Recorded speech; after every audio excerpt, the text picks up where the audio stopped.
How's it going, guys? Welcome to our heads. Otis, you're gonna continue from where you left off. Yes, I have some The last. catfishing Go ahead. stories. Well, last time your last few stories weren't really catfishing, in my opinion. Catfishing usually They're more gives- misrepresentations. Yes. Yeah. They're usually like, I lie to you about how I look. Like this is like I'm a 16-year-old girl, blah blah blah, and turns out to be like a 32-year-old man. That's a catfishing, or at least that's what the impression a lot of people get. Mm-hmm. So I want to hear this real thing, this true catfishing story. All right. So most of my catfishing, like I said, was from people from other countries, whether it's the Philippines or Brazil or some Latin American country. Some would consider like a third world countries, right? Yeah. So I met this individual online. They claimed they lived in New York with their family, but they wanted to come and visit me in Virginia. So that was after a little while of chatting. So I was like, cool, come to Virginia or whatever. So this individual was like, one day they were like, so the whole time they were sending me photos, and every photo I got, I would put in reverse image, and I couldn't find anything. You're learning. Okay. Yeah, I already knew, right? That's good. This girl was fine, right? And I was like, this girl is way too fine to not be able to find a boyfriend. Too good to or be whatever. true. Right. Right. So every time I got a new photo, reverse image search, I wasn't getting anything. So she was like, we were chatting. This was over maybe a course of a week or two. It didn't last for very long. So every time we would chat, I would ask her like, land like a site, something you could tell me you're near this or this street or something, so I could say, so what's on this street, or what's the nearest statue, or something, the nearest pizza place. Yeah. And so she could, CVS. This person could never tell me like the nearest, thing, Right. near her. So I was very skeptical, and I didn't believe. And the photos looked like she was in some tropical location, not New York. And she was like, "Well, I'm originally from, this other place, so on the coast or whatever of Mexico, but I'm in New York with my family because blah blah blah, whatever the far-flung tall tale was." So, but eventually she was like, "I want to drive to Virginia to see you." And I was like, "All right, cool. Well, let me know when you leave." And she said, "Okay." So a few days later, she was like, I'm gonna leave today." And I was like, "Cool." And she was like, "No." She texted me and said, I'm on my way, but I ran out of gas. Can you send me gas money?"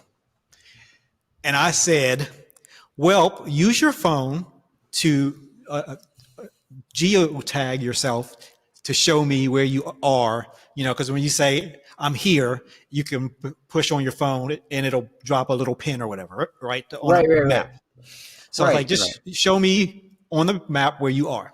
Right. Yes. And she's like, "Oh, my phone is, there's no signal, and the satellite is upside down." And, I was like, all these excuses.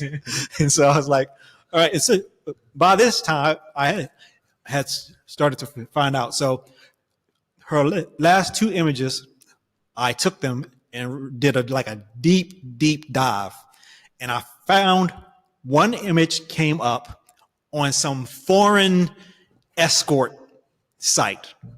This girl, the photo of this girl that she sent me was from a escort in like El Salvador or something, right? So I find this girl in El Salvador. She's an escort. So she has a web page, how to contact her, yada, yada, yada. I find her, I contact her, and I say, hey, somebody's using your photos, you know, and she wrote back, it's like, it happens all the time. You know, I'm used to it. So I found the real person. So by this time, I already knew this person was a big fat faker. So it's like, yeah, just drop that pin on there. Let me know where you are, and then I'll send you the money. And she was like, oh, I can't, blah, blah, blah. And I was like, so who is so-and-so, the real person? And the person, so it's like, I don't know what you're talking about. So to make a long story short, the person ended up copying to the fact that they were not driving to Virginia. They were not in New York. They were not on their way. They were actually in Africa. It was a dude, and he was trying to get money.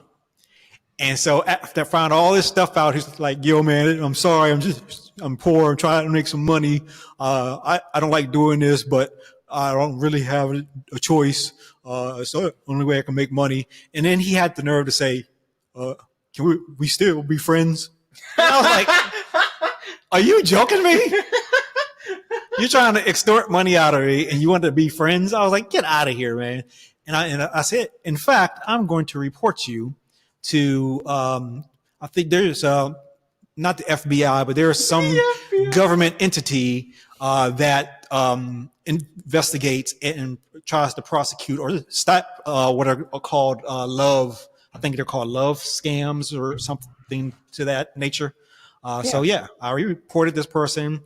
I filled out a form. They sent me a form online. I filled it out, sent all the information, photos, chats, the whole nine, and reported this dude. That was, you know, so that it wouldn't happen to somebody else that it's not as savvy. You know what I mean? To try to help somebody else. You know, so that was the last real true catfishing scam that I was involved in, and it was obviously it was about money, you know. So that's a pretty intricate. Like I would have believed it. Like if I was a dumb, well, you know what? I could have had believe about that gas thing, right? Good thing that you asked about it. Good thing you were really skeptical about it. Because I could really see someone falling for that. Hey, I'm on the way, but I ran out of gas. You know, could you spare like $10 for me to just fuel for a little bit so I can make it to the next station? $50. And that'll set you for a month in somewhere else. Well, you know what I'm saying? Like I could totally see people falling for that. It's such an easy ask. And how much did he ask, by the way? Gas money. A lot. What? Like what was like it? $200. But for gas money? Oh my goodness. Okay, so I wouldn't fall for that. No, it was ridiculous. It was the dumbest thing ever. So and it was, of course, through some kind of app that wasn't that you don't use here in the U.S. You know, some foreign, you know, version of PayPal or something. And I was like, come on, man. They're like, send me gas money through Apple, you know, card or something. I was like, get out of here. Through Apple card. Yeah. Oh, they get money off when it starts. There's a lot of people who scam. Some of them who are really good understand like American culture. Some of them are really, really bad. Don't have concept of like how it is to give money. Like I've heard scams where they don't have things like PayPal or what's it, Venmo and stuff over there. Yeah, they do have Zelle though. In a lot of places they have Zelle. No, they don't. Zelle's US only. I thought Zelle was a bank. True. I know PayPal has a foreign version, like it's called something else, but it's under PayPal. So I want to correct myself. Oscar's right. Zelle is in the U.S. only, but to open a bank in U.S. so easy. You know what I'm saying? No, it's I don't free. know about that. You need to have like a U.S. citizenship or like have a business in the U.S., which isn't always a given.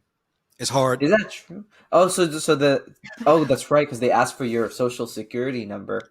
Like I try to give money to my friend in Canada, and she's like, "I don't know what Zelle is. We don't have that here." Yeah, no Zelle in Canada. Do you have Bitcoin? Do you have wallet? I literally said that. She's like, "No." Bitcoin. Yeah. It's international currency. Why are you laughing? Borders. It's a pretty efficient way. How long does it take to cash out Bitcoin? It takes less It's than pretty 30 seconds to fast. send, and you Yeah, it's cash pretty out in fast. probably like 5 minutes if you know what you're doing. But if you don't know what you're doing, it takes for a long time. Can you use it immediately? Yeah, once you get well, not Yes. immediately. Yes, you could not Bitcoin itself, but the cash you could get immediately. The fastest I've had it was I sent my brother money to the Philippines because he needed it and didn't want to pay the fees associated with converting currency. So I sent him Ethereum, and he converted it within 2 minutes. He had And he could use it? Filipino. Wait, Yeah, do you he know had Strike Filipino US? cash. Huh? No, what? Do you know Strike? They're in the Philippines now. They're like all over the world now. You can send Bitcoin Stripe? across the world. Strike. STRI. Oh, Strike. Oh Lightning no, Strike. I've heard of it. Yeah. It's tight. I use it to send money to El Salvador all the time. It's great. And El Salvador is all about that Bitcoin life, So No, but like you I send get it to it. the Philippines through like a phone number, and it converts to their currency, which is kind of cool. So Yeah, with almost no fees. yeah, so it's like anyway. Sorry. Anyway, beware of catfish scams, men and women. I guess it happens to women too. It's kind of wild that it's still. Well, actually, men are desperate. It's gonna happen. Well, that's why Especially- it's called a romance scam or whatever, because men fall for it because they are all the time. desperate. Women, It's all about the walk out the door. desperation. Yeah, women can walk out the door and find a man. They just they're. That's They- a beautiful sentence. I mean, really. I mean, women can they can choose to be choosy, to be picky. So most women. Seems like a topic for another day. It is a topic. Go ahead and close this out, Paula. Well, that's pretty wild, man. So I hope you guys don't fall for those kinds of scams. This is probably the second time I'm telling you guys, don't fall for it. Hopefully, we'll see you Stand for it. guys on our next drop. Later.